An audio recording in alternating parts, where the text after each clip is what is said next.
All right, Krav Maga Houston, Kravis, welcome. So I've had some questions come in about online training and dry training, and questions about how I did this as an instructor coming up through the system. For those of you that don't know, I started Krav Maga instructor training as a result of being robbed at gunpoint. And I wanted to go through instructor training because I wanted answers to all the questions. And teaching was just part of that process. But I didn't have someone to train with when I was here in Houston. And so I had to be smart about how I trained and how I prepared myself for visits to Los Angeles where the certifications were being done.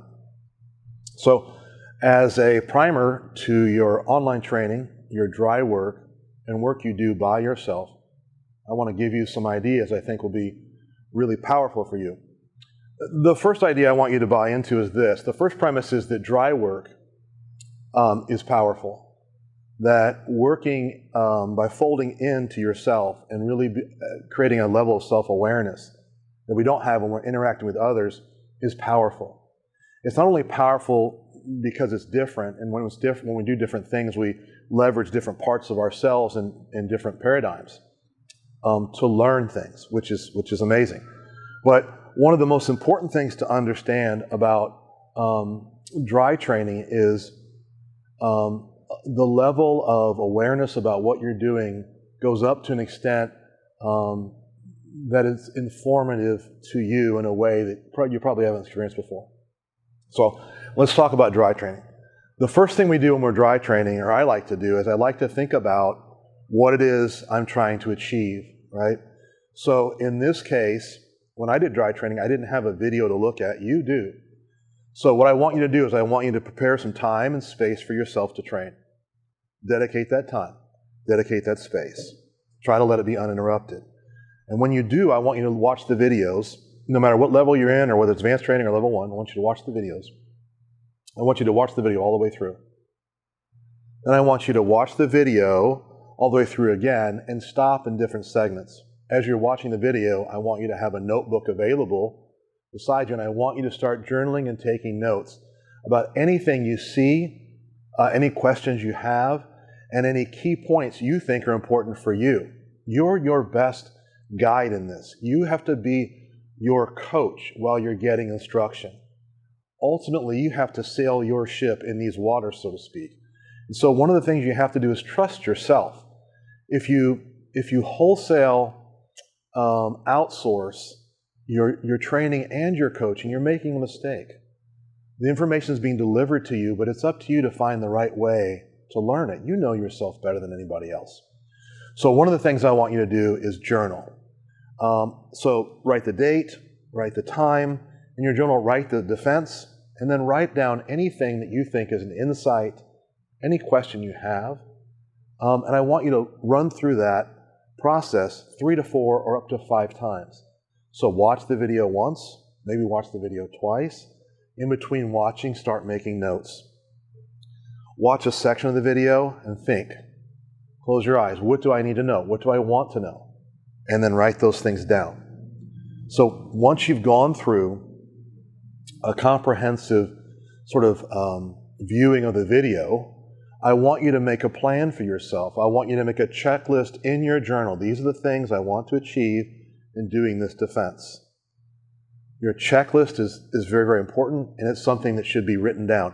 When you write things down, not when you type them, which is important, when you write things down, there's a powerful connection between what you're thinking and what you're trying to achieve.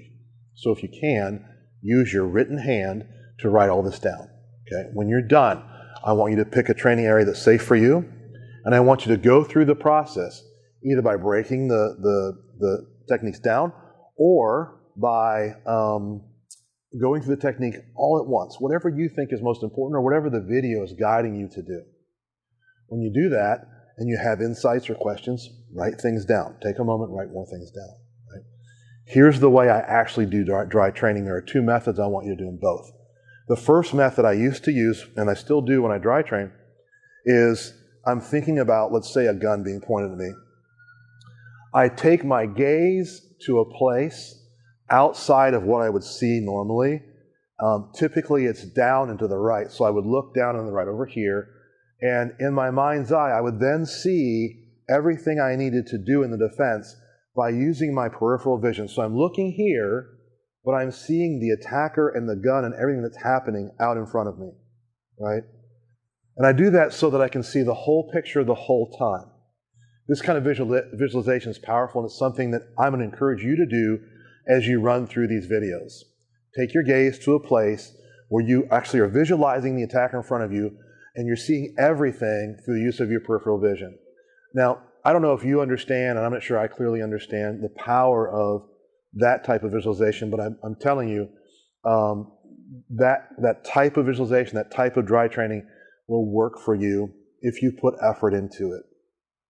Go back to your checklist, look off to a place, take your gaze aside, and think about, in my checklist, I'm raising my hand towards the gun, I'm flipping my hand up, I'm redirecting, I'm grabbing, I'm parking, I'm driving in, I'm striking.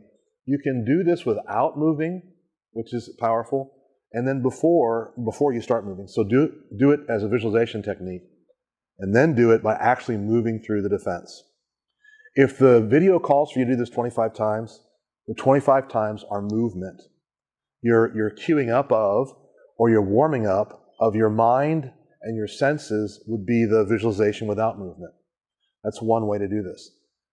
There are other ways, but the most powerful way, most powerful way, is to use a mirror. And I used to go in the bathroom and I used to put my hands up like this and watch my hand move first before I would punch.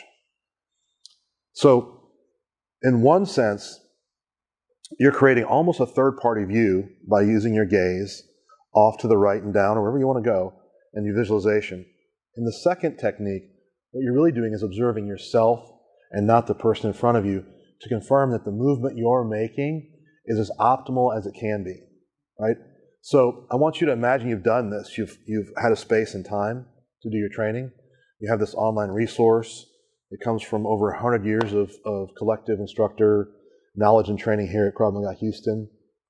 You are journaling, you're writing questions, you're creating your checklist, you're creating a plan for your training, and then you're allowing yourself a moment to visualize what you're going to do. Then you're standing up in a safe place, and you're using that same visualization technique while you're moving so that you see everything in front of you.